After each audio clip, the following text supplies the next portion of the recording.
మెల్లగా తెల్లారిందో ఎలా వెలుతురే తెచ్చేసిందో ఇలా పోసి నవ్వులతో మెరిసే పసిపాపల్లా చేదతో బావులలో గలగల చెరువులో బాతుల ఈతల కళ చేదుగా ఉన్న వేపను నమిలే వేళ చుట్ట పొగ మంచుల్లో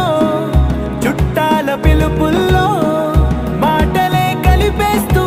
మనసారా మమతల్ని పండించి